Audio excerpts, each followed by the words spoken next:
Myrtle Beach is a great place to visit, no doubt.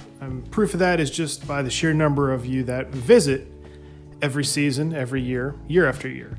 But when you're a local and you have to put up with a lot of the things that come with living in a resort / tourist-centric town, it gets a little frustrating. So today I'm going to share with you some of the things that the locals in Myrtle Beach just can't stand. In no particular order, first thing we're going to touch upon is this. Hey man, where you from? That quote right there is heard all the time, all year long, constantly. Everyone that you encounter in the service industry, whether it be your waiter, your waitress, your person ringing you up at a cash register, or the one that really drives me crazy, the mall kiosk employees, they're going to ask you, where are you from? I'm sick of hearing people ask me that, and I'm sure a lot of the other people who live in Myrtle Beach are as well. Because you know what? We're not from somewhere else, we're from here. It's frustrating when everyone thinks that you're from somewhere else. Now, some of you might say, hey, what's the big deal about this? You know, it might not be a big deal for those of you who don't encounter this, but like anything, with frequency, it gets pretty annoying. The next thing that drives locals crazy, and me specifically, this is high on my personal list, is the fact that the region has a severe lack of local preservation. Now, this might just be because we're in a tourist-centric town, that the tourist dollars are really what controls our economy. So if something does not make money, if it is not profitable, they tear it down and build something else.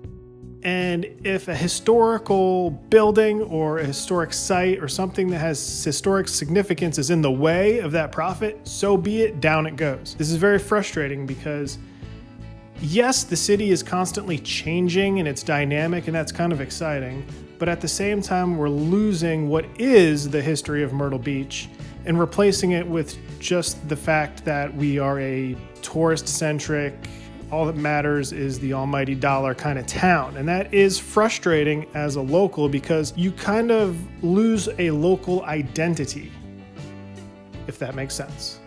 A perfect example of this is there was a hotel called the Chesterfield Hotel in downtown Myrtle Beach, literally a block and a half from what was the Pavilion Amusement Park, oceanfront hotel on the Registry of Historic Places. This hotel was torn down in order to build, wait for it, a miniature golf course. This miniature golf course then failed. I have a tour of the golf course when it was abandoned, shameless plug right there. And then after the failure of that golf course, they tore that down. And now, as of the recording of this video, they are building retail space on that property. Perfect example of a historic building that had a historic background that was just demoed and wiped clean from existence just to make a buck.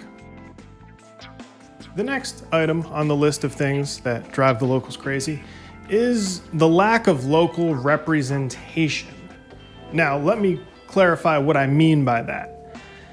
This is a tourist-focused town. The economy is based on the tourist dollar. Tourism is king. It is a service industry community. That being said, any sort of municipal improvement or DOT improvement that is proposed typically is in favor of the tourist and not the local.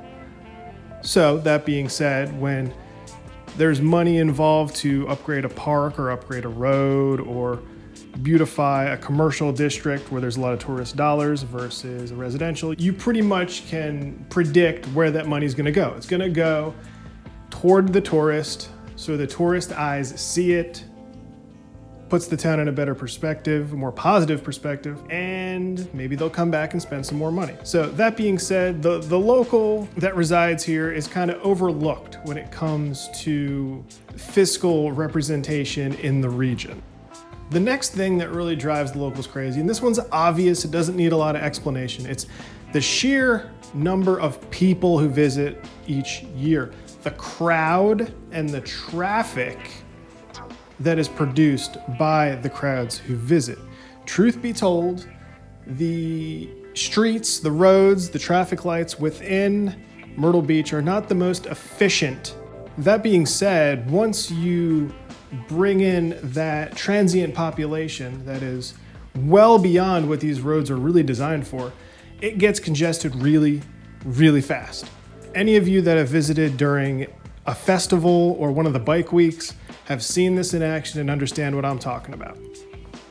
So it makes it really hard for locals who might live on the far south side and work on the far north side or vice versa to commute. In January, it might take 20 minutes to get to work and get home, but in the summer, it might take an hour to an hour and a half, depending on which roads you're taking at what time of day.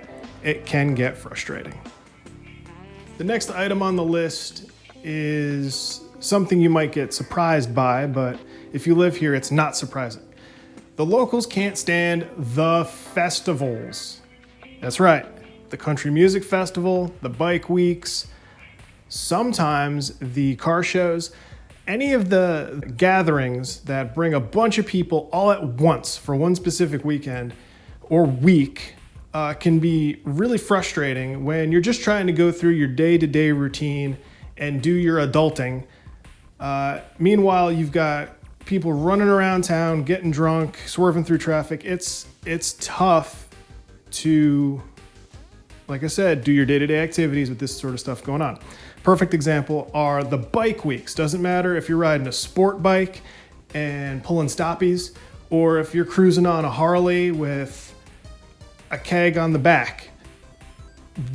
Both these weeks have an extremely rowdy crowd that not only congests the roads, makes the roads really difficult to maneuver, because whether you're in a car or a motorcycle, the roads can be dangerous and both parties need to watch out. There's also the factor of noise. These are rowdy crowds that are having a good time, and no fault of theirs. I mean, they're here to have a good time, sure. But that noise keeps up the locals, aggravates the locals. When you live with it every year, whether it be a bike week or a festival, it gets frustrating to have to go through the process of hearing crowds all night long. And in no particular order, the last item I'm going to present today. There are many, many others, but just for this video's sake, this will be the last one. The crime in Myrtle Beach is extremely frustrating. Now, I'm not saying that the town is extremely dangerous, but the nature of the crime in Myrtle Beach is very hard to track and to predict, because majority of the individuals committing these crimes are transient. They visit, do some shenanigans, either get in trouble or don't, and then they leave town. That being said, it's not a specific region of town or a neighborhood or a street. It could be anywhere, because it doesn't matter if you're staying in a 5-star hotel or a 1-star motel. Either one of those people are capable of committing a crime. So it's hard for the police to patrol and preemptively stop this stuff before it happens. So, as someone who lives in the area, the general rule of thumb for the locals is we typically don't go toward the Boulevard region once the evening hits, to just stay away from anything that could possibly happen. That was just a quick, short list of things that tick me off and other locals. Comment down below if you think I'm ridiculous and you don't agree with anything I'm saying, or comment down below if you agree with these things. And even if you're a local, speak up. Let us know that I'm not the only one with these concerns, because these issues I've presented in this video are strictly my opinions and those that I know locally's opinions. So if you visit and this stuff frustrates you as well, that's an interesting piece of information. Share that, let me know. And until next time, everyone, take it easy.